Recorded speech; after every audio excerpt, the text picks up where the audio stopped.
Hey watch fans, Brad from Brent Miller Jewelers. And today I have for us the new Tudor Ranger 36 millimeters in black.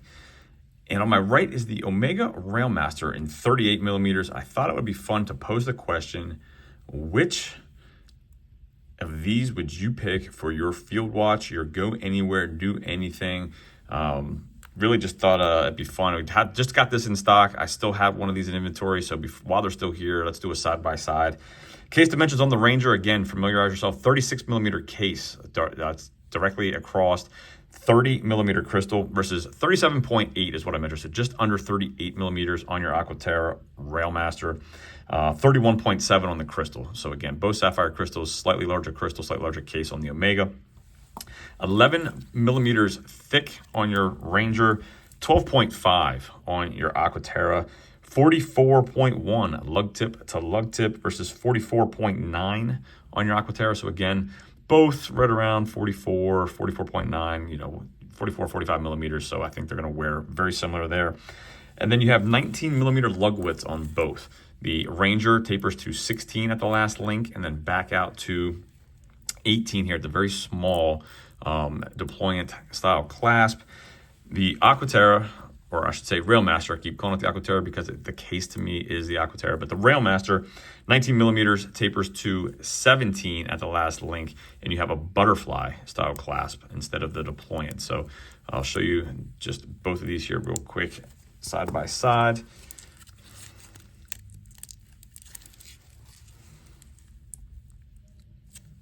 You do see you have some polished center links on your Omega. Both of them do offer some micro adjustability functionality. Your T-fit here on your 36, which is just essentially friction, pull that up and slide out. And on your Aquaterra, you have a little bit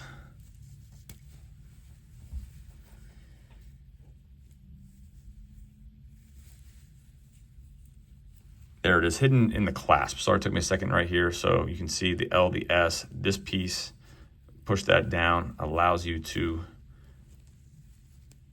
pull that out. So again, a little bit, but I will say the functionality on the Tudor, a lot easier and more room to maneuver as far as how much space you have. So, but the functionality is there. I wanted to point that out. You do have a solid stainless steel case back on your Tudor. Housing underneath there is the MT54 COSC certified movement. 70 hours of power reserve, signed screw down crown, 100 meters of water resistance, and I weighed this at 133.2 grams.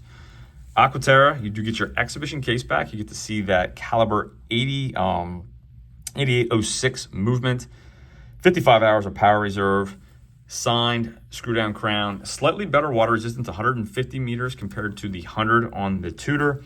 And I weighed this at 135.7 grams. So again, really about a 2 gram difference between the two. And then retail price is where we have the biggest difference between these two.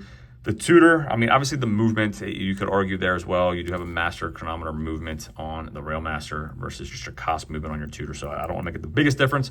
But the pricing, $3,700 on your Ranger versus $6,200 on your Omega Railmaster. So hopefully that gives you a very just quick rundown of the specs. Looking at the dial, you do have called a fume or a kind of gradient dial here on your Railmaster. Matte black on your Ranger. Little pop of color on the second hand on the Ranger. Neither of them carrying the date.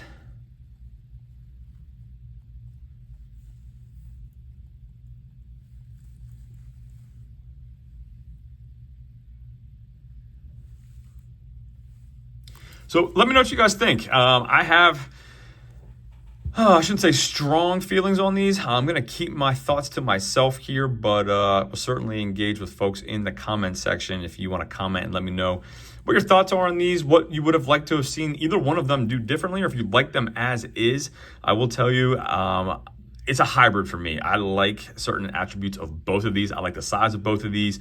Certain things I don't love about both, and things I like about both. So to me, I would make a love child between the two and come up with my own if it was up to me. But again, unfortunately, not always the case. So let me throw these on wrist again. Again, I have a 6 3/4 inch wrist. I will tell you now, specifically do prefer the deployment style clasp on this style of watch. I think many will probably agree with me on that. So that's one feature on the Tudor, the T-fit and the standard kind of deployment style. And I might as well just keep going. I do also like the all brushed bracelet on the Ranger. However, I do think I prefer, wasn't sure if I was going to say this when I started, I do think I prefer the dial and a little bit more. It just offers a little something more than the Ranger on this Railmaster. But the polished center links are tough for me. I do like the lyre style lugs.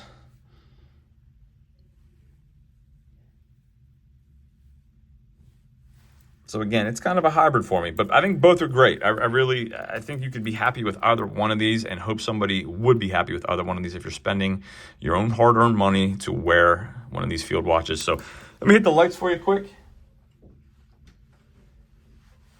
Again, really greatly appreciate you viewing. Let me know what you think. Would you go Tudor? Would you go Omega? Or let me know what your favorite field watch is. I know Hamilton pops up at a slightly more affordable price point.